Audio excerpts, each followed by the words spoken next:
menciptakan bumi, langit, alam semesta dan seluruh makhluk-makhluknya, serta benarkah Allah itu ada sebelum alam semesta ini ada?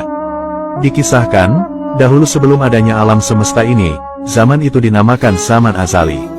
Pada zaman ini, Allah belum menciptakan manusia atau bahkan makhluk lainnya. Dalam Islam, sebagian besar umat muslim mengenal istilah zaman azali sebagai masa di mana Allah belum menciptakan suatu hal apapun, baik itu makhluk hidup seperti manusia, hewan, atau bahkan jagat raya beserta isinya.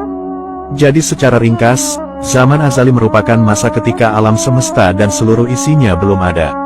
Pada zaman azali belum ada angin, cahaya, kegelapan, arsy, langit, manusia, jin, malaikat, waktu, tempat dan arah.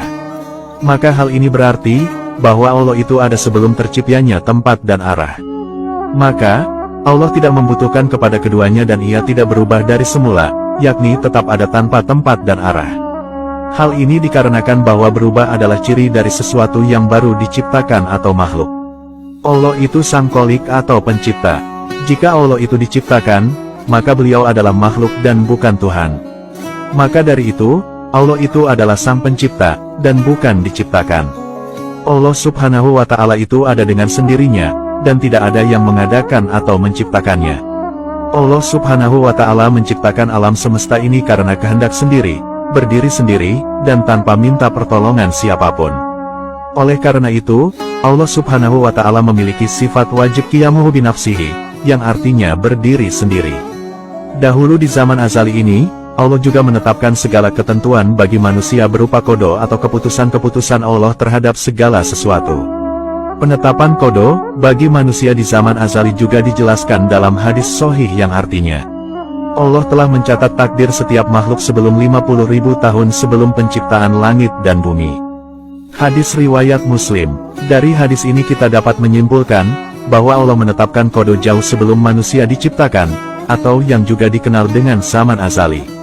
Lalu, di manakah tempat Allah berada sebelum alam semesta ini diciptakan? Pertanyaan ini dahulu pernah ditanyakan kepada Nabi Muhammad.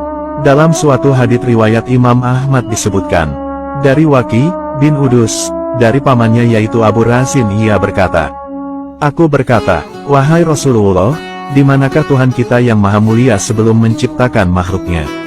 Rasulullah bersabda, Allah berada di ama, di bawahnya tak ada udara, dan di atasnya tak ada udara, kemudian Allah menciptakan arsinya di atas air. Hadis riwayat Ahmad.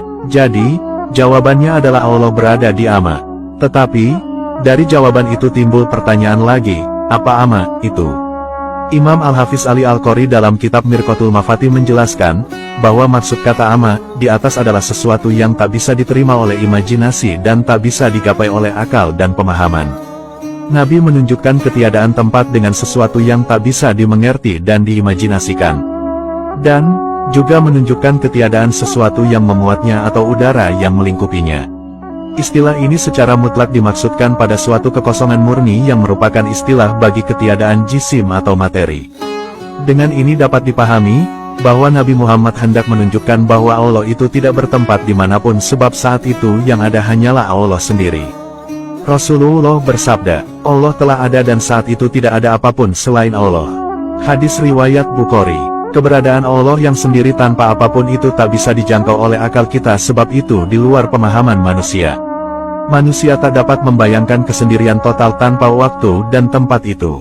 Adapun memaknai kata ama, dalam konteks ini sebagai awan tipis yang sehari-hari kita lihat di langit, adalah pemaknaan yang sepenuhnya tidak tepat sebab awan itu adalah makhluk. Memang betul bahwa kata ama, dalam percakapan sehari-hari adalah awan tipis. Namun, jelas bukan itu yang dimaksud oleh Nabi Muhammad dalam konteks ini. Tentunya, hanya Allah lah yang maha mengetahui peristiwa yang sebenarnya. Imam Syafi'i menjelaskan, bahwa tiada tempat bagi zat Allah. Allah itu ada tanpa arah dan tempat, inilah hakikat akidah para ulama salaf. Beliau juga menolak akidah kaum Mujassimah atau orang-orang yang menjisimkan Allah, dan juga menolak kaum Musyabihah atau orang-orang yang menyerupakan Allah dengan makhluknya, di mana mereka menduga bahwa arsy adalah tempat persemayaman Tuhan. Padahal, arsy juga termasuk makhluk Allah yang baru ada ketika diciptakan oleh Allah.